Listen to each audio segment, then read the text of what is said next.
Albert Clavo. Amen. Maganda po yun dahil nung minsan inutusan ako ng Arnold Clavio. Sabi ko parang newscaster po yun sa Channel 7. Malapit-lapit na rin pero hindi naman. Praise God. Nakatutuwa po na nakita yung family ng aking misis na nandito sa harap. Pinasa na talaga yung baton ng paglilid ng worship sa kanyang kapatid. Amen. Hong Kong is like a second home to us. For one reason is yung family po ng aking misis ay dito nga based. Hindi lang sa Hong Kong, dito mismo sa Taiwan. So napakalapit lang dito sa Tungchong. Pangalawa is that dito po nagsimula ang aming love story. Wow! More than 30 years ago. Talaga naman. Pinagbuklod kayo ng Panginoon lumipas na ang panahon pero nandyan pa rin ang mga alaalang napakaganda. Kaya kung saan kami nagpupunta, naalala, punta tayo dito, pumunta tayo doon, pumunta tayo dyan. So, nandun pa rin naman yung mga lugar na yun. But the most important thing is that after over 30 years, the work of God in Hong Kong is very much alive. No? Amen. There are different churches. Marami naman po, hindi naman po. Shalom, kahapon I was in a church called Cornerstone sa May Kwai Fong. So marami pong gawain ng Panginoong Diyos. Iba-ibang pangalan, iba-ibang pastor, iba-iba ang oras, iba-ibang lugar, pero isang Diyos na sinasabi. Amen. So hindi po tayo nakikipagkompetensya, kundi tayo ay nagtutulungan, nagpe-pray for one another. Amen. Dahil napakarami pang taong kailangang makarinig ng Ebanghelyo. Amen. So every time that a new church is birthed, we rejoice. Amen. Maganda yun. Dahil hindi naman natin kayang pagsiksikin lahat ng tao dito. Correct. No? So kung That's meron true. doon, meron dyan, kung saan-saan man. But I pray that the Lord will continue to bless Shalom, Amen. Pastor The Lord. Jimmy, Sister Helen, at yung buo niyang pamilya, na turns out yung anak nila ay nasa UK. May anak din po kami doon. Baka magtagpo sila one of these days pa. So minsan, the small world, minsan hindi mo alam na, Amen. kamag-anak ko yun, kakilala ko yun. Minsan pag nagpit kayo ng isang tao na hindi kayo Divine magkakilala. appointment. Tapos as you tell stories, kababata pala tayo. Ganito pala. So one time I was in a bank. Sa Pilipinas po ito, many years ago. Meron po akong katabi, tingin ang tingin sa akin. Lalaki, no? From head to toe, ang tingin sa akin. Medyo kinakabahan ako. Dabi ba ako nito? At ako makatingin, ano? Talagang mula ulo ng paa. Tapos walang kaabog-abog, biglang sabi niya, Clavo ba ang pangalan mo? Sabi ko, oo. Hindi pa naman ako tinatawag ng teller. So, walang makakaalam na yun ang last name ko. No? Tapos sabi niya, taga Quezon City ka ba? Nasa Alabang po yung bangko, no? Sabi, layo. Oo, sa Quezon City. Doon sa Project 3, doon sa street na may puno ng... Describe niya, pero namin lahat diniscribe niya, no? Tapos sabi na nga ba kilala ko lahat ng mga kapatid mo, inisa-isa. Sabi niya, doon ako lumaki, classmate ko yung mga kuya mo. So naisip-isip ko, paano niyo akong nalaman na ako yon?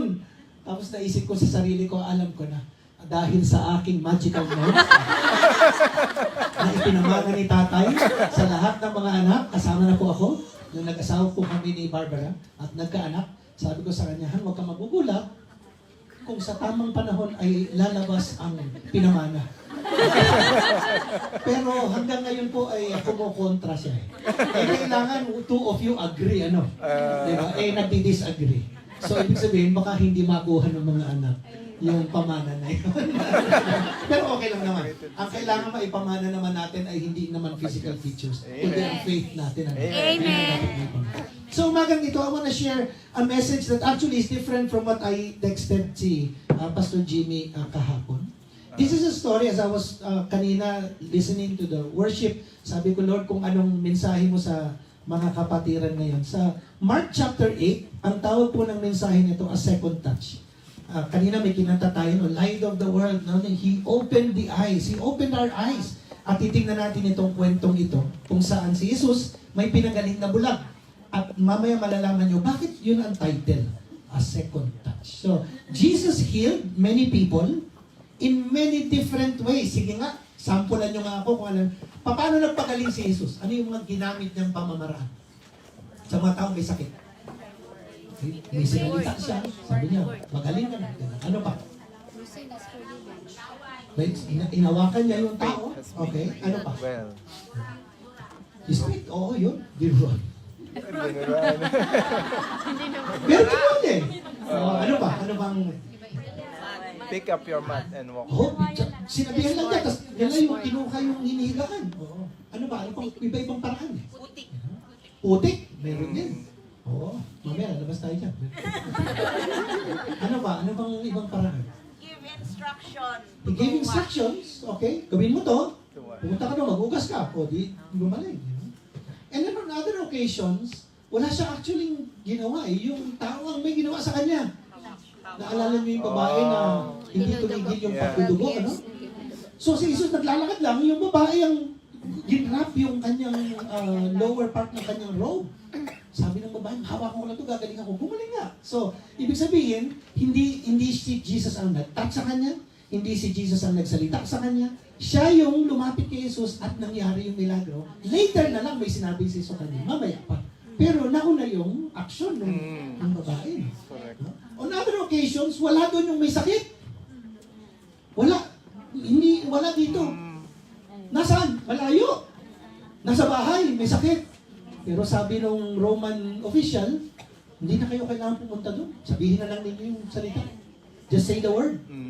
And my servant na nandun sa bahay will be healed. O ganun nga, gumaling. So, iba-ibang pamamaraan. Walang one way that Jesus does a miracle. Okay? So, hindi mo pwedeng sabihin, ay, si Lord kumilos sa buhay ko, ganito. Hindi ibig sabihin, ganun din sa Kanya. Iba-iba. At si Lord ang magdidetermine kung anong pamamaraan ang gagamitin niya sa iyo. Sometimes it's according to your faith, sometimes it's according to your need, but sometimes it's just Him. Gusto lang niyang gawin na ganun. Okay? And over the years, in 30 years of being married together and serving the Lord together, sometimes the Lord answers our prayer the way we imagine kung papaano. So, ganun yung pagsagot. Minsan, hindi namin naisip, wow, hindi ko naisip yun. Tapos ganun ang ginawa ni Lord. Ibig sabihin, sinagot na yung prayer mo, pero hindi sa iniisip mong pamamaraan. Gugulat ka na lang. That's why one time, sabi ko talagang, God is a God of surprises. Gusto niyo ba ng mga surprises? Yeah. Ang halimbawa, no? Tayo naman mga nagtatrabaho, may sweldo. Yung sweldo, hindi na surprise yun. Dahil alam mo naman, masurprise ka pag walang dumating. Di ba, nagpumunta ka sa ATM, but zero. Yun ang nakaka-surprise. Pero yung sweldo, hindi na surprise yun, alam mo eh. Pero yung hindi mo ini-expect, tapos bigla na lang, may dumating. Wow. Uy, di ba, parang feeling mo mas masaya ka doon kaysa yun sa sweldo. Dahil hindi mo ini-expect yun eh. Di ba? O kaya, yung ini-expect mong babayaran mong halimbawang 3,000, tapos nung magbabayad ka na, 1,000 na lang. Uy, surprise! Uy, thank you, Lord. O kaya, mas maganda pa, may nagbayad na. Okay kasi, bayad na. Ready ka na nga. Umiiyak ka na nga eh. Habang pinupulot mo yung one, Diyos ko, Lord. Ito na naman. Hindi na ako, may nagbayad na. Uy, thank you. So, God works in different ways. And so, makikita natin yan sa kwentong ito in Mark chapter 8. So, tingnan natin. So, they came to Bethsaida and some people brought a blind man and begged Jesus to touch him. So, he took the blind man by the hand and led him outside the village. And when he had spit, ito yung sabi ni Jesus, when he had spit, dumura si Jesus on the man's eyes, diretso. And put his hands on him. Then Jesus asked him, do you see anything? May nakikita ka na? Kasi bulag, ano? He looked up and he said, I see people. But, sabi ng blind man, no? I see people, but they look like, trees. Parang mga puno na naglalakad, ano? Okay, sabi, malabo pa. Sino sa inyo, nangangailangan kayo ng glasses? Hindi lang reading glasses. Talagang, kailangan nakasalamin kayo, kundi talagang madadapa kayo, mahuhulog kayo kung saan, okay? Pag wala yun, pag hindi nyo suot, ano yung inyong blurred? Oo, parang tuloy, Pastor Jimmy, parang kamukha mo si Aga Mula. Right, blurred. Blurred talaga. Blurred. Gusto mo minsan sabihin, mas mabuti na yung blurred? Kasi kung sino mo, baka hindi na eh. So, i-blur mo na lang. Okay. So, once more, Jesus put His hands on the man's eyes. Kaya ang title nito ay A Second Touch. Dahil once more, inulit ni Jesus. No? Inulit niya. Then His eyes were opened, His sight was restored, and He saw everything, clearly, malinaw na. Then Jesus sent him home saying, don't even go to the village. So, a second touch. Manalangin po tayo. Panginoong Diyos, even before we started, you were already here. Your presence was already here. You were already at work in the hearts and minds of people, even before we arrived. Even coming over here. Because alam mo naman ang buhay namin, we cannot hide anything from you. Everything about us, you know. Lahat ng panalangin namin, alam mo bago pa kami mag-pray. Lahat ng problema namin, alam mo bago pa namin sabihin. Lahat ng nagpapabigat sa aming puso, alam mo Panginoon. Lahat ng bumabagabag sa isip, lahat ng gumugulo sa aming buhay, alam mo yun. Pero alam mo rin, Lord, lahat ng aming mga pangarap. Yung aming dreams, yung aming hopes, yung aming wishes na sana mangyari. Lord, minsan nahihiya kami sabihin sa iba, pero alam mo naman yun, Lord.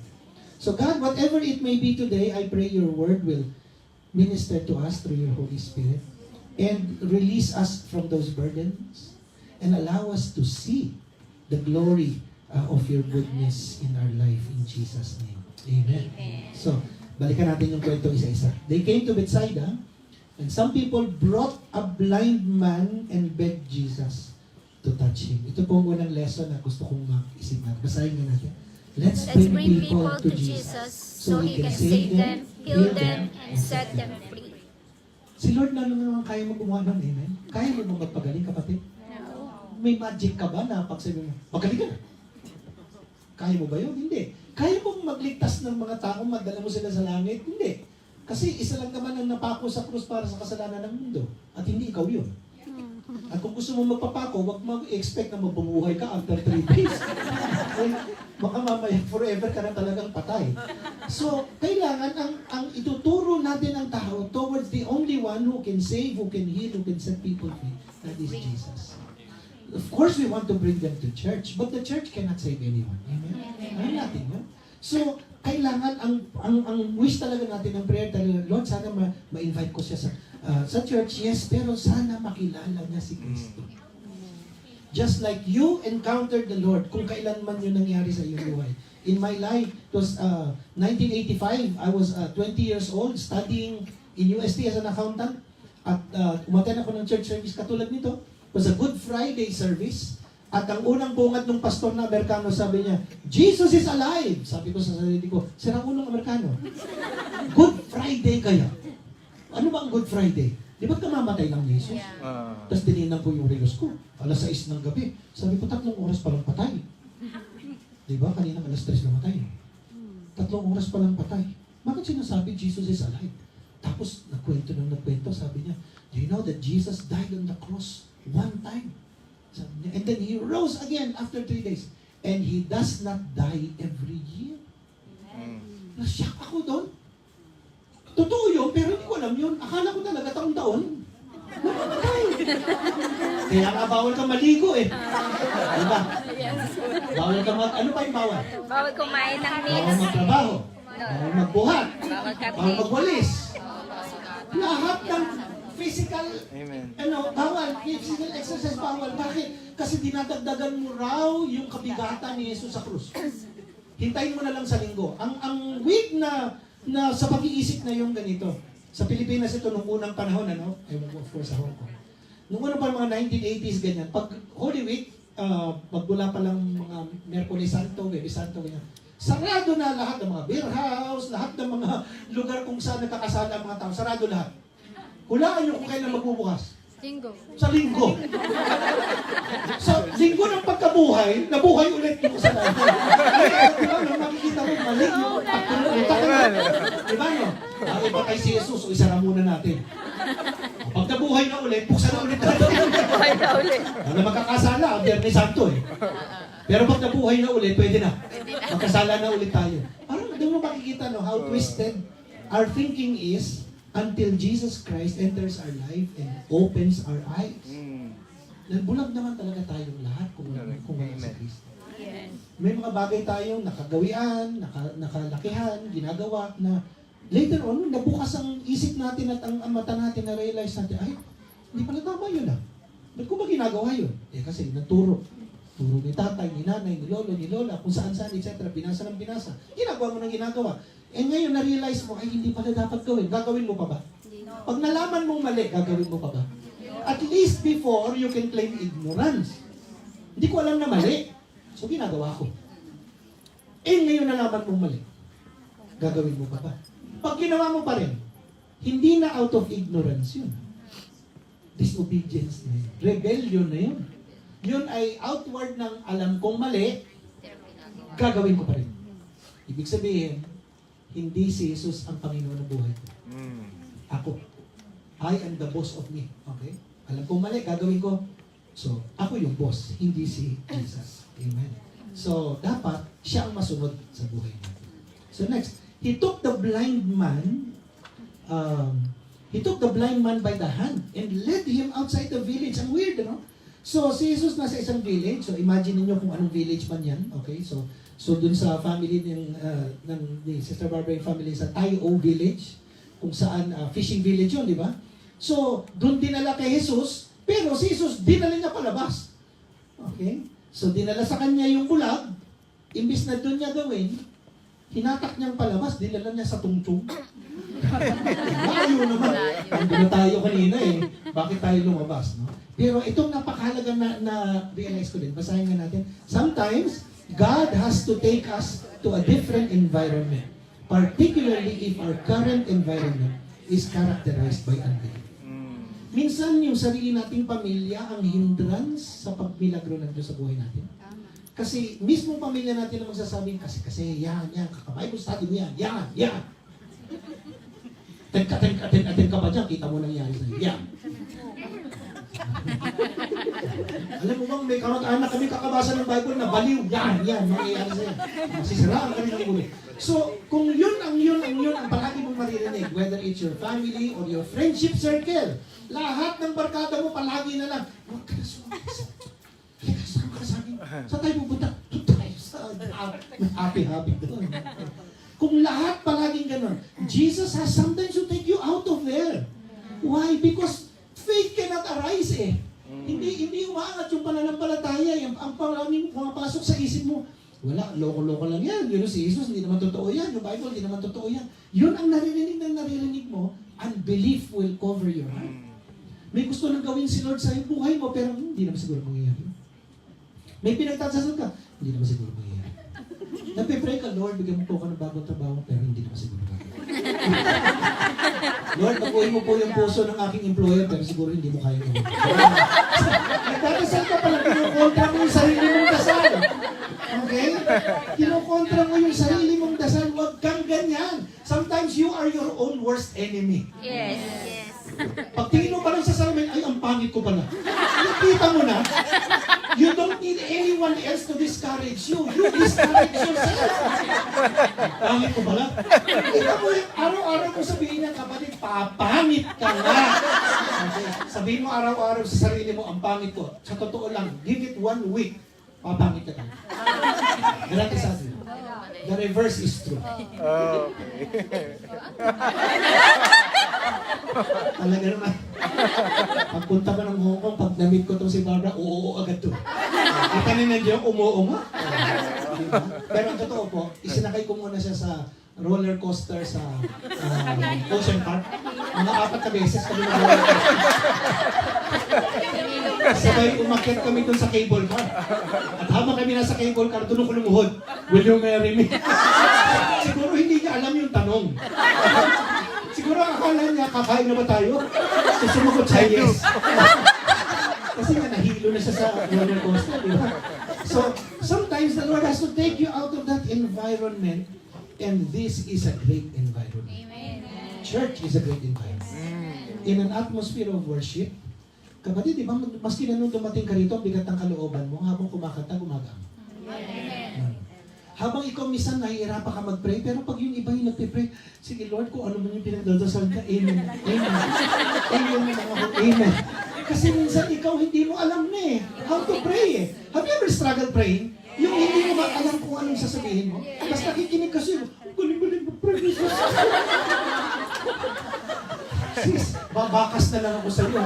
Kung ano yung prayer mo, babakas ako sa iyo, ha? Okay. Paano?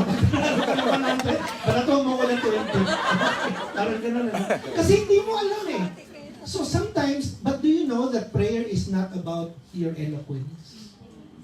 Because God even hears the cry of your heart. Yung iyak na lang, walang lalabas na salita. Kasi talagang sobrang bigat, sobrang gulo-gulo na ng buhay. Pati yung buntong hininga mo, alam ni Lord. Amen.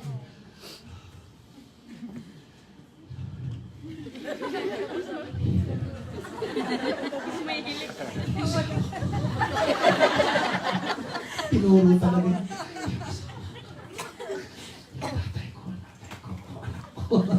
Lahat binigkas, ano? Pero alam niyo ang unang gustong baguhin ni Lord? Ikaw yan. Amen. Before God can change other people, God will change your heart. Because when God changes your heart, even the way you look at them will change. At hindi na sila enemy. Kasi when you look at people as your enemy, iba yung trato mo sa kanila eh.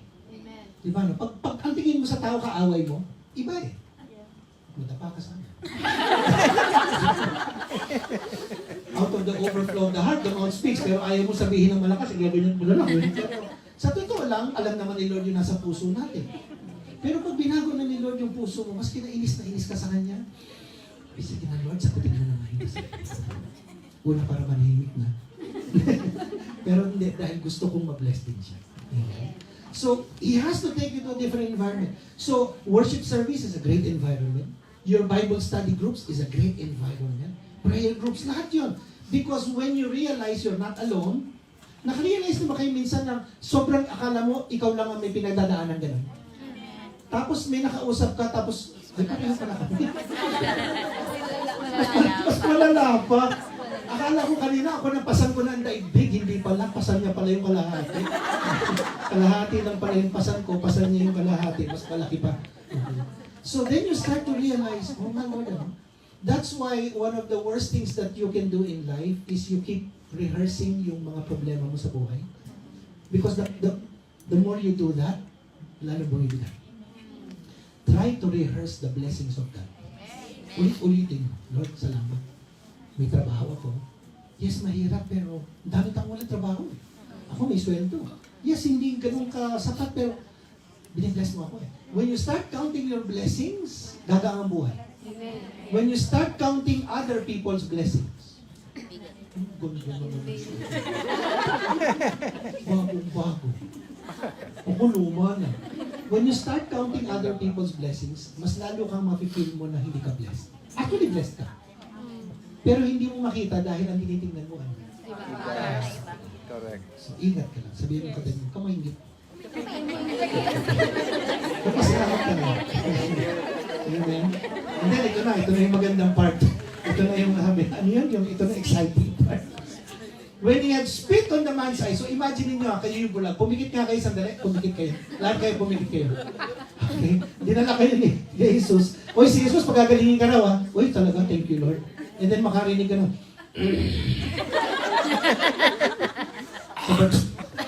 Tapos biglang, ano yun? Parang may basa ah. Kasi yung bulag-bulag, pero hindi naman bingi, nakakarinig, at nakakaramdam. Nakakaamoy. Nakakaamoy. Ano yun? Teka lang, kanina di ba ako dinala? Sabi niya, Jesus magpapagaling. Bakit may ganun? And then after niya gawin, tapos si Jesus, he put his hands on him. After he spit on his eye, para bang mas lalong, ano mo yun, nilamutak yun. Ay, naku Lord. Oh, may nakikita ka na? Do you see anything? So here's now the next one. Let's read this. Let God answer our prayers in His own unique way. Do not resist God's actions just because it does not fit your tiny theological box. Yeah. Ganito lang kung kikilos si Lord. Ganito lang. Pag linggo lang. Paano linggo? May trabaho ka. Lunes ang day off mo. Kawawa ka naman kapatid. Hindi ka mabibless. Kasi linggo lang talaga kumikilos si Lord. Talaga lang. Okay. Hindi, dapat nasa tungtong ka. Ayoko, nandun ako sa ano. Basta ba kailangan pumunta ka dito? Dahil nandito lang si Lord. Talaga. Nandito lang, wala doon. Okay? Ano yun? May pinipili bang araw o lugar ang Diyos? Or circumstances ang Diyos? Ay, kawawa ka naman kapatid. Kasi yung faith mo mahina pa eh. Pag lumakas-lakas na, saka nakikilos si Lord sa buhay. I don't even know the faith. Walang pinag-usapang faith yung blind man. Wala naman siyang sinabing anything to convey to us na nananampalataya siya kay Kristo. Anything. It was the heart of compassion of Jesus that touched him. Later on, I do believe he will become a follower of Christ. Pero yung moment na yon, unlike many of us probably, tatanungin mo na, do you believe in Jesus as your Lord and Savior? Bago kita ipag-pray, ha? Opo. Talaga, seryoso ka, ha? Opo. O ito, i-memorize mo 10 verse. Pag na-memorize mo, bumalik ka sa akin, saka kita ipag-pray. Minsan ganun tayo with people, no? Na we put this kind of parang hurdle. Talon muna, talon, patas na talon. Si Jesus, hindi, nakikita niya yung need. At bigla na lang niyang sasagutin yung need. So, outside of our theological box, no, na hindi lang ganun paraan, kumikilos pala sa. And then he looked up and said, I see people, they look like trees walking around. So parang malabo pa, no? And here is something I've realized also, no? Can we read? Sometimes, God's answers are not experienced instantly, but rather gradually. Don't give up. Sabihin mo yung kapatid mo, don't give up. Don't give up. Minsan matagal ano, sino sa inyo sa totoo lang, minsan naiinip na. Lord, ano ba? Kailan ba mangyayari yan? Talaga lang, Lord, kailan? You know? So, when I was still single, nung ako'y single pa, so I would be in church, I'll play the guitar, katulad kanina rin, I'll play the guitar and I'll sing. Ako rin yung nagmamando nung simpleng sound system. So sabi ko sa mga kapatiran doon sa Alabang, pray naman for me that God will give me a wife. Wow. Ang nakakatawa doon, the very next Sunday and every Sunday for like the next few months, palagi kami may first timer sa church. Nairereto sa akin. Kaya pala first timer, nag-invite sila, Pastor Albert, ito pinsan ko, ito pamangkin ko, ito kamag-anak ko. Basta every week may bago para lang ipakilala sa akin, baka yun daw ang answer doon sa prayer. May nag-prophesy pa sa akin, Pastor Albert, in less than 1 year, God will answer your prayer. Tumatakbo na yung taon, matatapos na yung taon, sabi ko, pag hindi nagkataon to, babatuhin kita dahil sabi ng Bible, false prophet, binabato. Okay, pag hindi nangyari. So sabi nga, Albert, I don't care who. Look for a wife, any wife, sabi ko. Para lang daw matupad yung prophecy. Pero yung pong pastor ko at the time, at yung pastor nila, si Sir Barbara here at the time, ay magkaibigan. Nagkuntsabahan. So, pumunta ako dito, nag-meet kami, at dahil ako may microphone, so sabi niya, lugi daw siya dahil pag ako may microphone, kwento ko. So, hindi yung kwento niya. So, ang kwento ko is, on the first day na kami lumabas dito, naligaw po kami. 4 na taon na siya sa Hong Kong, pero naligaw kami. Ako yung turista. Siya yung resident. Pero naligaw kami. Sabi ko, duda ako sa kwentong yan. Feeling ko, niligaw mo ako eh. So, eventually, after many months, I proposed yun nga yung sa Ocean Park, and then the following year, we got married. Pero yung pong prayer na yun, maybe 5 years po yun. Ang tagal mo. Sometimes God answers quickly, but sometimes God answers gradually, matagal. So, anong gagawin mo from the time you start praying about something dito? Until the time na dumating dito yung sagot. Yung in-between dito. Anong dapat mangyari? Dito ka nag-start mag-pray, dito darating yung sagot. Kaso hindi mo alam kung kailan, ano? Di naman sinabi sa inyo nun. On January 1, 2026, sasagutin ko. Di at least mabibilang mo, March 2, siyam na buwan na lang. Pwede na. Hindi niya sinasabi kung kailan. So, hindi mo alam gano'ng kahaba ito. So, dapat, don't give up. You persevere in prayer.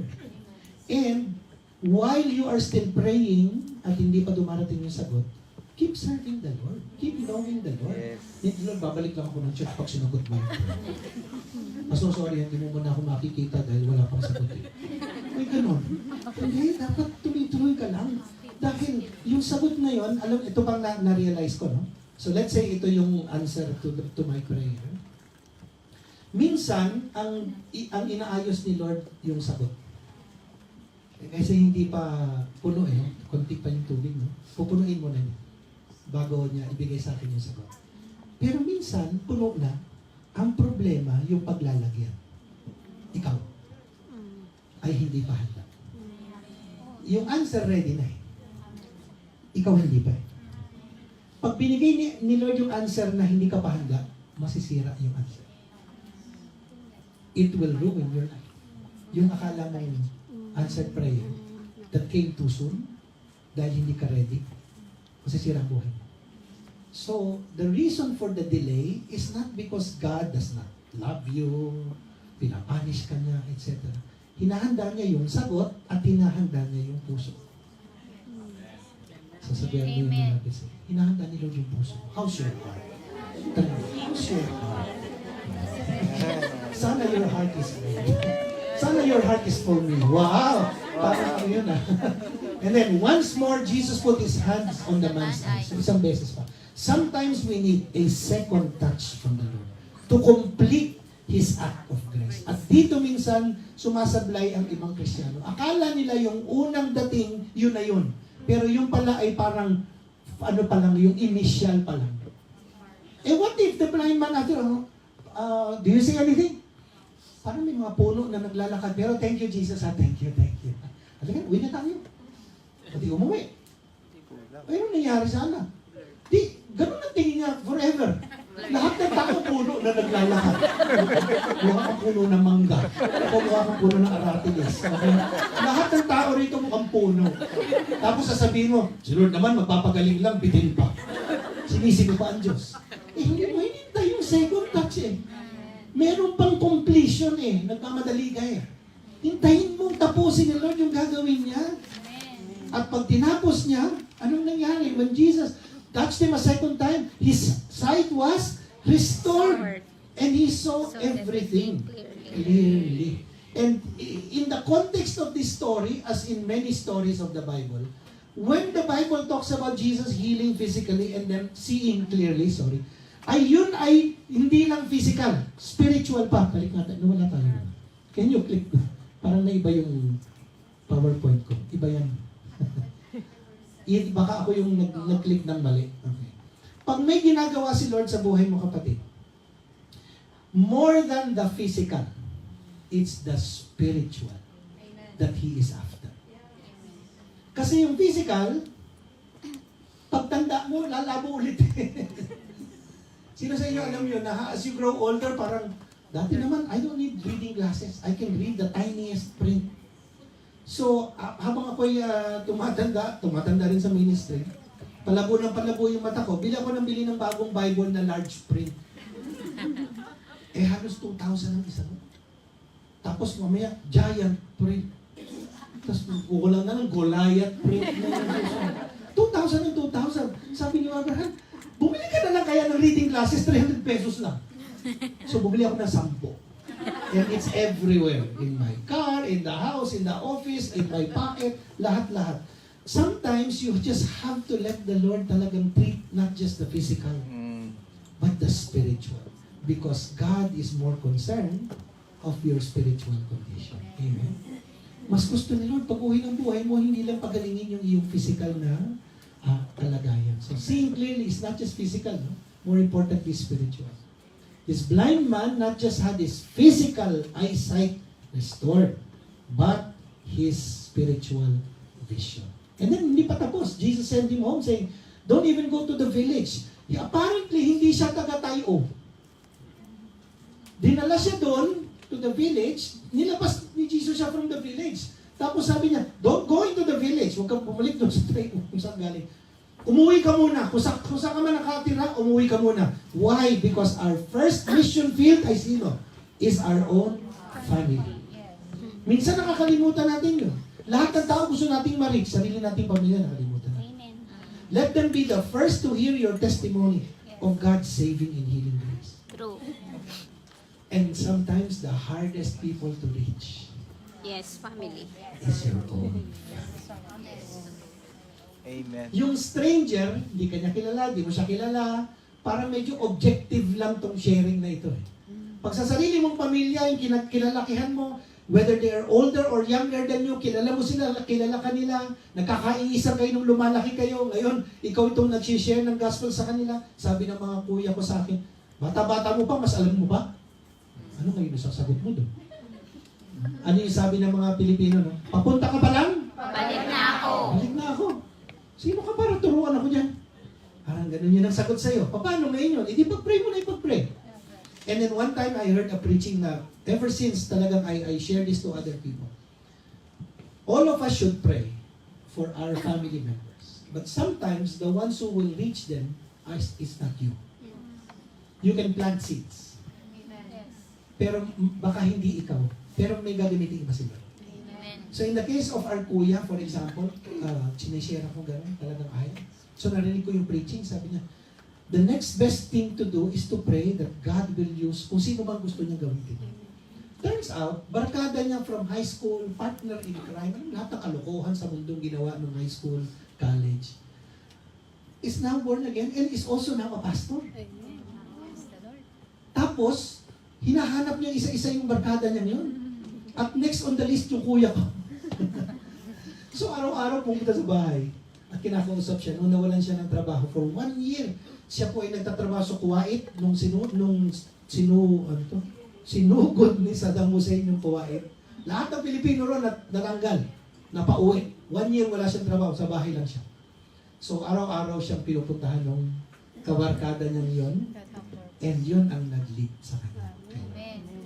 Now, I kept praying, and every time I can, I drop, quoting verse, ganyan, you know, planting seeds. Pero, ginamit ni Lord yung taong sa mata niya. Parang pareho kami ng buhay nito. Bakit ganun? Bakit ako ganito pa rin ang buhay ko? Bakit siya parang, there is joy, there is peace, there is, ano mo yun? Sabi niya, may nangyari doon sa taong niya. Ano kaya yun? So, nung nag-share na sa kanya ng gospel, doon siya na-open the eyes. So, yun yung second touch sa kanya. We could have been the first touch na unang mag-share sa kanya, pero someone else came to be the second touch. Amen. So, ganun din tayo sa ating buhay, mga kapatid. Ang tanong, anong gusto niyong gawin ni Lord sa buhay niyo? Na baka noon meron ng simulan si Lord, pero ang mangyayari ngayon, tatapusin ni Lord. Bubuuin ni Lord kung ano yung nasimulan niya. Amen. So tayo nga po tayo na. Kailangan pa rin baguhin ng Panginoon.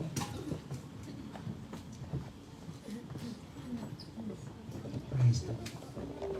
Just bow your heads for a moment as our worship team gets ready. Panginoon Diyos, salamat sa biyaya ng iyong kaligtasan, biyaya ng iyong pagmimilagro sa buhay.